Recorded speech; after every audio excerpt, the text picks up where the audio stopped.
சாய்ராம். என் அன்பு செல்லமே, என்னுடைய தங்கமே, உன் ஆழ் மனதில் இருக்கும் வேண்டுதல்கள், ஆசைகள் எல்லாம் நீ சொல்லாமலேயே எனக்கு தெரியும். இந்த பூமியில் பிறக்கும் ஒவ்வொரு மனிதனுக்கும் ஒவ்வொரு ஆசைகள் நிச்சயமாகவே இருக்கும். அவன் எப்படி வாழ வேண்டும், அவன் யார் மத்தியில் நல்லபடியாக வாழ வேண்டும், சிறு வயதில் அவன் என்னென்னலாம் அவன் அனுபவித்தான், அவன் என்னெல்லாம் பெரிய வயதில் அடைய வேண்டும் என்று ஆசைப்படுகிறார். இவை அனைத்தும் எனக்கு தெரியும். உன்னுடைய வாழ்வில் நீ எந்த இடத்திற்கு சென்றால் உனக்கு நல்லது என்பதோ எனக்கு தெரியும். நீ நினைக்கிறாய் உன் வாழ்க்கையில் எல்லாம் மாற்றங்களாகிவிட்டது, இனி எப்படி சரி செய்ய போகிறோம் என்று. மாற்றங்கள் தந்ததும் நானே, அதை சரி செய்ய போவதும் நானே. உன்னுடைய எதிர்பார்ப்புகளை நிறைவேற்றப் போவதும் நான். நீ உன்னுடைய இனிப்பான விஷயங்களை காண தயாராக இரு. ஆனாலும் சற்று எனக்கு ஒத்துழைப்பு கொடுத்தால் உன் வாழ்வில் நல்லதாக இருக்கும் என்று நான் நினைக்கிறேன். இப்படி என்றால் இத்தனை ஆண்டுகள் நான் காத்திரு என்று சொன்ன ஒரு வார்த்தைக்காகவே இத்தனை ஆண்டுகள் காத்திருந்தாய். ஆனால் இப்பொழுது நாட்கள் ஆக ஆக உன்னால் காத்திருக்க முடியவில்லை. இன்னும் எத்தனை ஆண்டுகள், இன்னும் எத்தனை ஆண்டுகள், இன்னும் எத்தனை ஆண்டுகள் என்று என்னை பார்க்கும் பொழுதெல்லாம் இந்த கேள்வி மட்டுமே தான் உன் மனதுக்குள் எழும்பியிருக்கிறது. சிலர் என்னை பார்க்கும் பொழுது சாயை இனி நான் வணங்கப் போவது இல்லை, சாய் என்னை ஏமாற்றி விட்டார் என்று.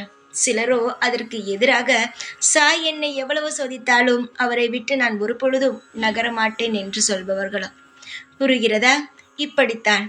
என்னை எந்த அளவு நம்புகிறீர்களோ அது முக்கியமல்ல. காத்திருங்கள், உங்களுக்கான நிச்சயமான நற்பலன்களை தருவேன். உங்களுடைய ஏக்கங்களும் கனவுகளும் எனக்கு தெரிந்த எனக்கு உங்கள் வாழ்வில் நல்ல முறையில் செய்து வைக்கவும் தெரியும்.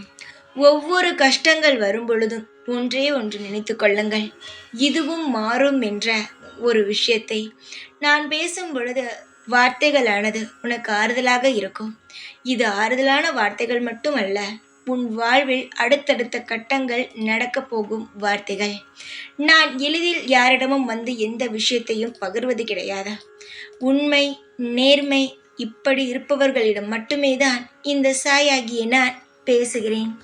என்னுடைய குழந்தைகளை வழி நடத்துகிறேன். நீ யாருக்கும் எந்த தொந்தரவும் செய்யாமல் உன் வேலை உண்டு, உன் வாழ்க்கை உண்டு என்று இருக்கிறாய். சிலர் இதை சுயநலவாதி என்று கூட சொல்வார்கள். யாருக்கும் எந்த உதவியும் செய்வது இல்லை, சுயநலவாதி என்று.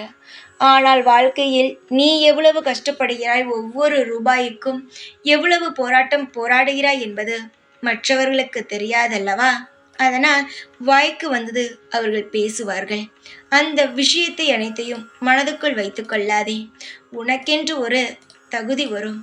அப்பொழுது மற்றவர்களுக்கு, அதாவது சாப்பிடக்கூட உணவு இல்லாமல், உடுத்தக்கூட உடை இல்லாமல், அப்பா அம்மா இல்லாமல் கஷ்டப்படும் குழந்தைகளுக்கும் வயதானவர்களுக்கும் நீ நிச்சயமாகவே செய்வாய்.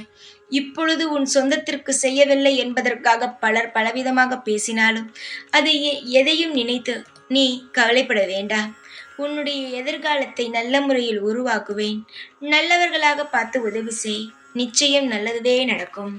வாழ்வில் நாம் உதவி செய்வது முக்கியமல்ல, சரியான இடத்தில் சரியான நபருக்கு உதவி செய்கிறோமா என்பது மட்டுமே தான் முக்கியம். யார் எது பேசினாலும் காதில் வாங்க வேண்டாம். உனக்கு எது சரியென்று தோன்றுகிறதோ அதை செய். சீக்கிரமாகவே உன் வாழ்வில் இருக்கும் அனைத்து கஷ்டங்களும் நீங்கி மங்களங்கள் பிறக்கும். தைரியமாக இரு.